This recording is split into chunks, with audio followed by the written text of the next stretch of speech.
Guys দেখতে পারছো Pritam motor নিয়ে যাচ্ছে। তো প্রীতম যাচ্ছে সাইকেলে করে মোটর নিয়ে, আমিও যাচ্ছি প্রীতমের পিছনে পিছনে। এই যে আমার হাতে আছে বালতি আরও অন্য অন্য সরঞ্জাম। আমরা যাব মোটর নিয়ে ভুট্টা বাড়িতে।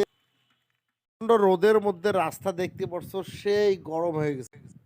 এটা হলো আমাদের ভুট্টা বাড়ি। আমরা চলে আসলাম, ওই যে প্রীতম সামনের দিকে যাচ্ছে যেখানে আমরা মোটর লাগাবো, দেখতে পারছো। খুব প্রচণ্ড রোদের মধ্যে ভুট্টার গাছগুলো ঠিক মারা যাওয়ার মতো দেখা যাচ্ছে।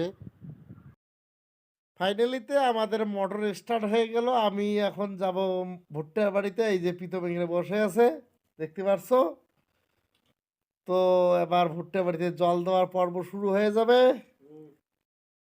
আমাদের ভুট্টার গাছগুলো বড় হয়ে গেছে, কিন্তু তবুও জমিতে এখন খুবই রস কম। কারণটা হচ্ছে প্রচণ্ড রোদের মধ্যে। কারণ ভুট্টার গাছে জল না দিলে ভুট্টা ঠিকঠাক হবে না। ওইদিকে দেখতেছো আমার বাবা সাত ছিটে দিছে, আমি যাব এবার জল দিতে পাইপ দিয়ে। ফাইনালিতে এই যে দেখতে পারছো ভুট্টাতে আমি জল দিচ্ছি। আর ভুট্টাগুলোতে জল দেওয়ার পরেই মনে হয় সবুজ সবুজ লাগতেছে। ওইদিকে জল দিচ্ছে বৌদি, এদিকে আমি।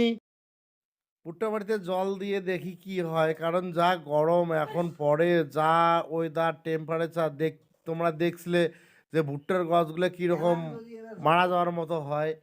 তো আমরা একটু জল দিচ্ছি যাতে একটু ভালো হয়। আর এইদিকে রোদ সেই পড়ছে, দেখতে পারছো। সানগ্লাস ছাড়া তাকানোই যাচ্ছিল না। তো আমি একটা সানগ্লাস ছিল আমার বাড়িতে, আমি নিয়ে গেছিলাম। সানগ্লাস দেওয়ার পরেও সেই রোদ, আর আমার অবস্থা দেখছো কীরকম হয়ে গেছে, একদম সেই ক্লান্ত। আমাদের জল দেওয়া শেষ হইলো অনেক কষ্ট করার পর। ওই যে যাচ্ছে প্রীতমের মা বাবা জিনিসপত্র নিয়ে। আমি এদিকে সাইকেলের মধ্যে মোটর বাকি সরঞ্জাম নিয়ে আমি একটু লাস্ট একটু ভিডিও করে নিলাম। তো আমরা আবার যাব বাড়ি।